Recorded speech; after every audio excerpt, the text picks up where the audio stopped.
बच्चों, मैं सरोज गुप्ता। आज हम आपको जीके में स्टडी करेंगे जो वो ओलंपिक गेम्स के बारे में होगा। जैसा कि आप सभी जानते हो कि अभी हाल ही में ओलंपिक गेम्स ख़त्म हुए हैं और भारत का भी अच्छा प्रदर्शन रहा इसमें। तो आज हम इस ओलंपिक गेम में हमने कितने मेडल जीते हैं, कितने गोल्ड हैं, कितने सिल्वर हैं और कितने ब्रॉन्ज मेडल हैं, इन सब के बारे में आज जानकारी लेंगे। और हमारी जो क्लास है बहुत अच्छी क्लास चलने वाली है इसमें, तो हमें इस वीडियो को लास्ट तक ज़रूर देखें। और यदि आप नए हो तो इसको सब्सक्राइब ज़रूर कर लें। तो इसमें सबसे पहले ये देखते हैं कि आप जैसे कि सब जानते ही हो कि ओलंपिक अभी ख़त्म हुए हैं और काफ़ी अच्छा प्रदर्शन रहा है। लेकिन सबसे पहले हम ये जान लें कि ओलंपिक की जो शुरुआत हुई है वो कहाँ से शुरुआत हुई है। तो बच्चों, आज सबसे पहले ये जानते हैं कि ओलंपिक का सफ़र कहाँ से शुरू हुआ था। तो इसकी शुरुआत को जानते हैं। सबसे पहले तो देखते हैं कि ओलंपिक का प्रारंभ हुआ था सबसे पहले वो 776 BC में प्रारंभ हुआ था और यूनान के ओलंपिया ज़िले में सबसे पहले इसका प्रारंभ हुआ था।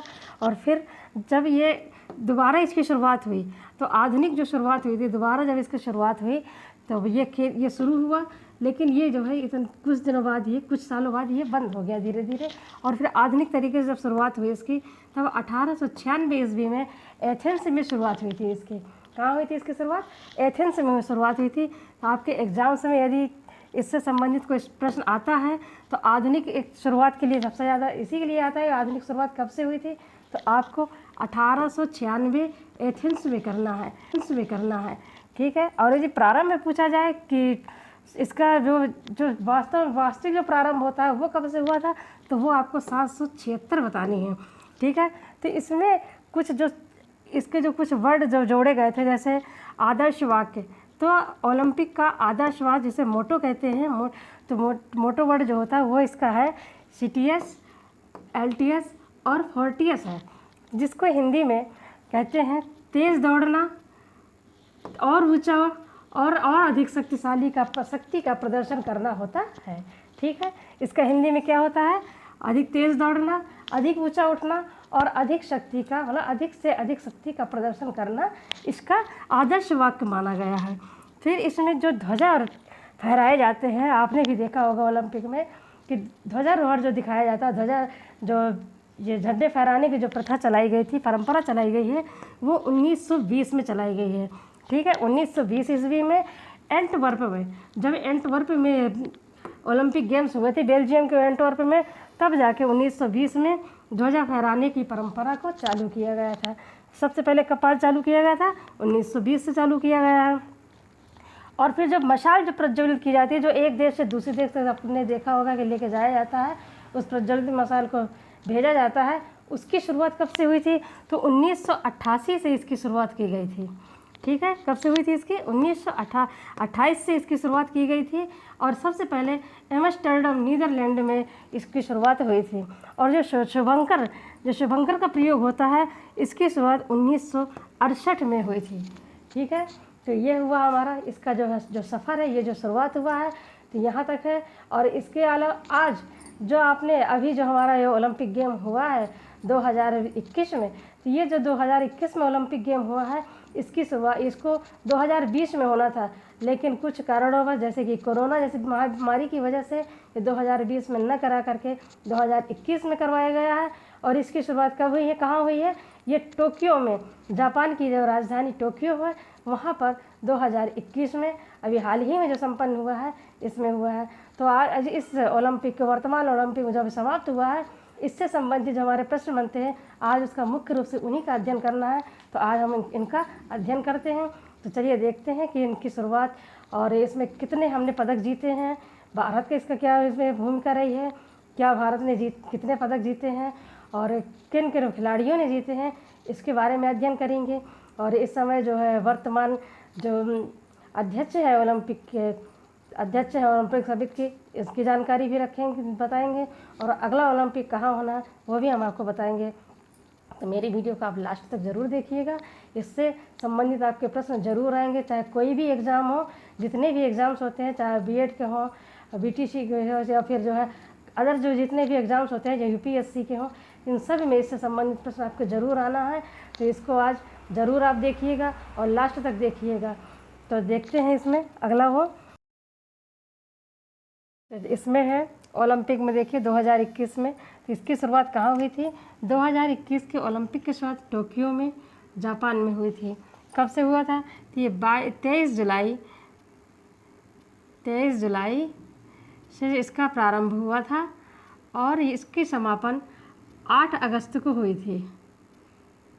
ठीक, कब इसकी शुरुआत हुई थी? 23 जुलाई को शुरुआत हुई थी और 8 अगस्त को इसका समापन हुआ था। ये खेल कुल 16 दिनों तक चला। कितने दिनों तक चला? 16 दिनों तक ये खेल चला है। ठीक है, इसमें जितने भी एथलीट्स ने भाग लिया है, कुल एथलीट पूरे वर्ल्ड से जितने भी एथलीट्स इसमें आए हैं उनकी संख्या 11,650 है और जो भारत की तरफ से जो खिलाड़ियों ने भाग लिया है उनकी संख्या 127 है। ठीक है, इसमें जो प्रथम होस्ट देश का जिनको अवसर मिला है वो है ग्रीस। इनको प्रथम होस्ट देश कहा गया है। और इस ओलंपिक के जो अध्यक्ष थे, IOC के अध्यक्ष का नाम थॉमस बाक है। और भारत के ध्वजवाहक, भारत की तरफ से जिन्होंने ध्वज फहराया है वहाँ, उनका नाम है बजरंग पूनिया। ठीक है, ध्वजवाहक का नाम क्या है? बजरंग पूनिया है। और एथलीट्स का संदेश, जो जितने भी एथलीट्स थे उन्होंने लोगों को कौन सा संदेश दिया है? तो वो संदेश है उनका स्ट्रॉन्ग टुगेदर। कौन सा संदेश दिया है? स्ट्रॉन्ग टुगेदर का संदेश सभी को दिया है, सभी लोगों को, जितने भी जनता व्यक्ति है या लोगों को है, फिर तो उनको कौन सा संदेश दिया एथलीट्स ने? स्ट्रॉन्ग टुगेदर का संदेश दिया है। खिलाड़ी देशों की संख्या, कितने देशों के खिलाड़ियों ने भाग लिया? तो कुल देशों की संख्या कितनी है? 205 देशों की संख्या ने भाग लिया है। खेल में, ओलंपिक में भाग लिया। 205 देशों ने ओलंपिक खेल में भाग लिया है। खिलाड़ियों द्वारा जीते गए कुल पदक, मतलब पूरे वर्ल्ड में जो ये ओलंपिक खेल जो है, इसमें जो जितने भी खिलाड़ी आए हैं तो उनमें से कितने जो गोल्ड पदक बांटे गए हैं, जो जीते हैं, उनकी संख्या कितनी है? 340 गोल्ड पदक है, 338 सिल्वर पदक है और 402 ब्रॉन्ज यानी कि कांस्य पदक बांटे गए हैं सब खिलाड़ियों को। ठीक है, तो और इसमें देखते हैं कि पदक जीतने में अग्रणी देशों के नाम भी जान लेते हैं, जिसमें से अमेरिका है जिन्होंने 39 पदक गोल्ड जीते हैं, 41 सिल्वर, 33 ब्रॉन्ज यानी कि कांस्य पदक जीते हैं। इससे कुल मिलाकर इन्होंने 113 पदक जीते हैं। स्थान है चीन का, जिन्होंने 38 गोल्ड, 32 सिल्वर और 13 ब्रॉन्ज पदक जीते हैं। इस तरह से इन्होंने 88 पदक जीतकर दूसरा स्थान प्राप्त किया है। तीसरा स्थान है जापान का, जिन्होंने 27 गोल्ड, 14 सिल्वर और 17 ब्रॉन्ज पदक जीते हैं। इस तरह तीसरा स्थान इनका 58 इन्होंने जीते और तीसरा स्थान इनका बना है। तो अब देखते हैं भारत का कौन सा स्थान है। तो भारत का पदक जीतने में 48 स्थान आता है। ठीक है, कौन सा स्थान है इनमें? 48। भारत ने 1 गोल्ड जीता है और 2 सिल्वर और 4 पदक ब्रॉन्ज ये जीते हैं। इस तरह से कुल मिलाकर 7 पदक इंडिया ने जीते हैं। अब देखते हैं भारतीय खिलाड़ियों ने जो पदक जीते हैं उनके बारे में जानते हैं। पहले स्थान पर है नीरज चोपड़ा, जिन्होंने जावेलिन थ्रो में गोल्ड प्राप्त किया है। जावेलिन में 121 साल बाद भारत ने यह पहला गोल्ड जीता है जावेलिन में। ठीक है, अब दूसरा है मीराबाई चानू, जिन्होंने वेट लिफ्टिंग में सिल्वर जीता है। 49 केजी में 49 केजी के भार में इन्होंने सिल्वर प्राप्त किया है। इससे पहले कर्णम मल्लेश्वरी ने सन 2000 में ब्रॉन्ज में अपना अधिकार जमाया था।